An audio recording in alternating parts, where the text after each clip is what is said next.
dirigirá un mensaje a la nación. Diputadas y diputados, senadoras, senadores, autoridades locales y federales, invitadas e invitados del extranjero, licenciado Enrique Peña Nieto, le agradezco sus atenciones, pero sobre todo le reconozco el hecho de no haber intervenido como lo hicieron otros presidentes en las pasadas elecciones presidenciales.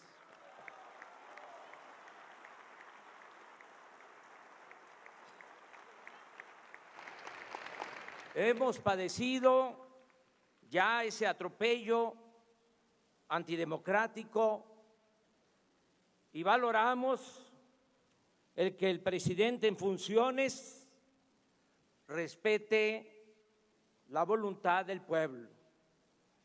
Por eso, muchas gracias, licenciado Peña Nieto.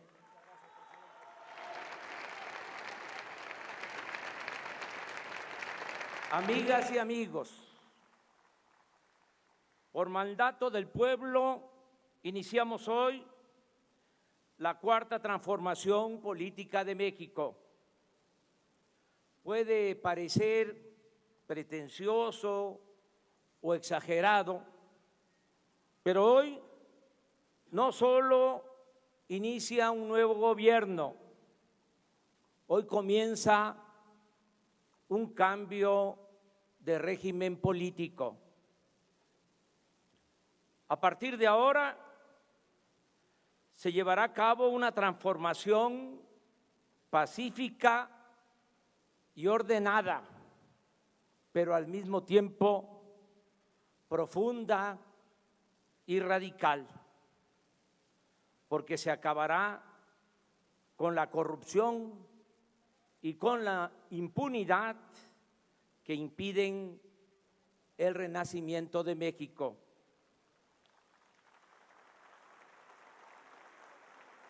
Si definimos en pocas palabras las tres grandes transformaciones de nuestra historia, podríamos resumir que en la independencia se luchó por abolir la esclavitud y alcanzar la soberanía nacional.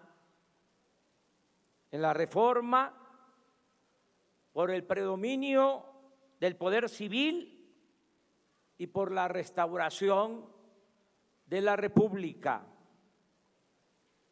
Y en la revolución, nuestro pueblo y sus extraordinarios dirigentes lucharon por la justicia y por la democracia. Ahora nosotros queremos convertir la honestidad y la fraternidad en forma de vida y de gobierno. No se trata de un asunto retórico o propagandístico.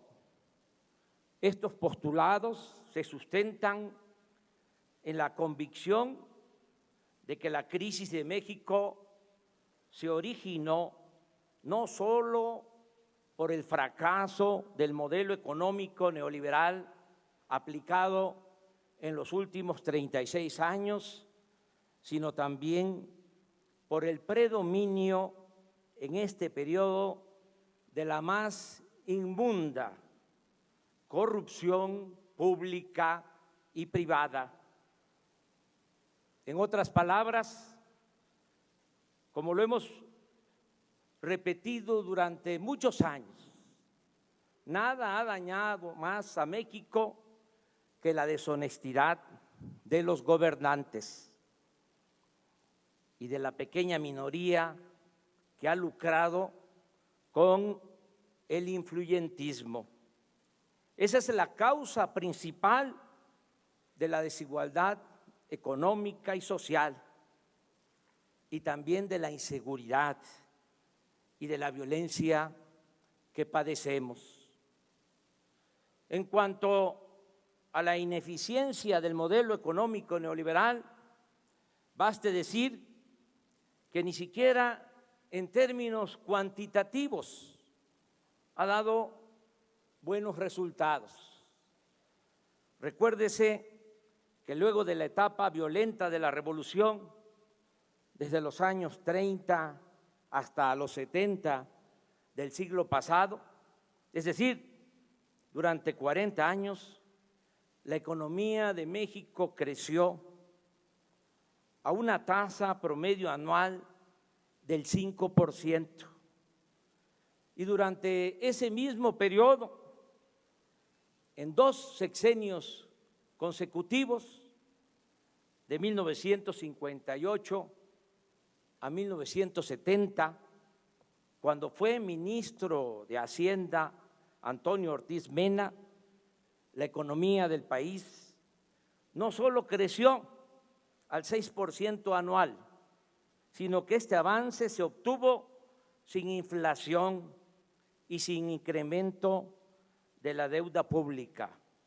Por cierto, Ortiz Mena no era economista, sino abogado. Posteriormente, hubo 2 gobiernos, de 1970 a 1982, en que la economía también creció a una tasa del 6% anual, pero con graves desequilibrios macroeconómicos, es decir, con inflación y endeudamiento. En cuanto a la política económica aplicada durante el periodo neoliberal de 1983 a la fecha, ha sido la más ineficiente en la historia moderna de México. En este tiempo, la economía ha crecido en 2% anual, y tanto por ello como por la tremenda concentración del ingreso en pocas manos, se ha empobrecido a la mayoría de la población, hasta llevarla a buscarse la vida en la informalidad, a emigrar masivamente del territorio nacional o a tomar el camino de las conductas antisociales. Lo digo con realismo y sin prejuicios ideológicos. La política económica neoliberal ha sido un desastre, una calamidad para la vida pública del país.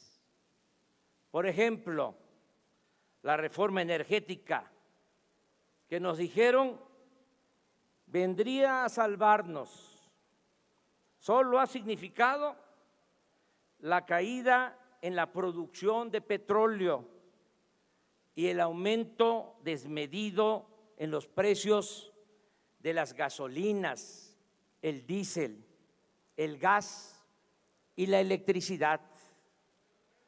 Cuando se aprobó la reforma energética hace 4 años, se afirmó que se iba a conseguir inversión extranjera a raudales, como nunca.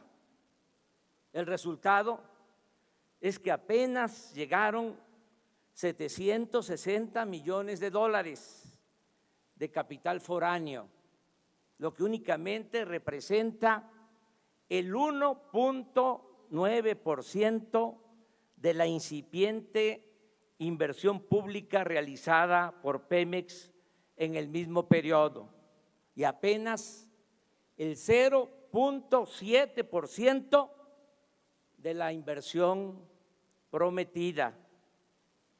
En los considerandos de las leyes aprobadas en ese entonces, se aseguraba que en este año íbamos a estar produciendo 3 millones de barriles diarios. Y la realidad es que estamos extrayendo solo 1.763.000 barriles diarios, es decir, 41% menos de lo estimado y con tendencia a la baja. Es tan grave el daño causado al sector energético nacional durante el neoliberalismo que no solo somos el país petrolero que más gasolinas importa en el mundo, sino que ahora ya estamos comprando petróleo crudo para abastecer a las únicas 6 refinerías que apenas sobreviven. Téngase en cuenta que precisamente desde hace 40 años no se construye una nueva refinería en el país. Aquí agrego otros saldos de la política económica neoliberal o neoporfirista. De México es originario el maíz, esa planta bendita, y somos la nación que más importa maíz en el mundo. Antes del neoliberalismo producíamos y éramos autosuficientes en gasolinas, diésel, gas, energía eléctrica. Ahora compramos más de la mitad de lo que consumimos de estos insumos. En este periodo, el poder adquisitivo del salario mínimo se ha deteriorado en 60% y el salario de los mexicanos es de los más bajos del planeta. Tenemos el doble de enfermos de diabetes en comparación con países de América Latina. Durante el periodo neoliberal nos convertimos en el segundo país del mundo con mayor migración. Viven y trabajan en Estados Unidos 24 millones de mexicanos. Y por lo que hace a la violencia, estamos en los primeros lugares del mundo. Según la última medición de Transparencia Internacional, ocupamos el lugar 135 en comparación con 176 países evaluados. Ocupamos el lugar 135 en corrupción entre 176 países evaluados. Y pasamos a ese sitio luego de estar en el lugar 59 en el 2000, subir al 70 en el 2006, escalar al 106 en el 2012 y llegar en 2017 a la vergonzosa posición en que nos encontramos. Por eso insisto, el distintivo del neoliberalismo es la corrupción. Suena fuerte, pero privatización ha sido en México sinónimo de corrupción. Desgraciadamente, casi siempre ha existido este mal en nuestro país, pero lo sucedido durante el periodo neoliberal no tiene precedente. En estos tiempos, el sistema en su conjunto ha operado para la corrupción. El poder político y el poder económico se han alimentado y nutrido mutuamente y se ha implantado como modus operandi el robo de los bienes del pueblo y de las riquezas de la nación. En la época de la llamada o del llamado desarrollo estabilizador o compartido, que va de los años 30 a los 70 del siglo pasado, Los gobernantes no se atrevieron a privatizar las tierras ejidales, los bosques, las playas, los ferrocarriles, las telecomunicaciones, las minas, la industria eléctrica, ni mucho menos a enajenar el petróleo. Pero en estas últimas 3 décadas, las máximas autoridades se han dedicado, como en el porfiriato, a concesionar el territorio y a transferir empresas y bienes públicos e incluso funciones del Estado a particulares, nacionales y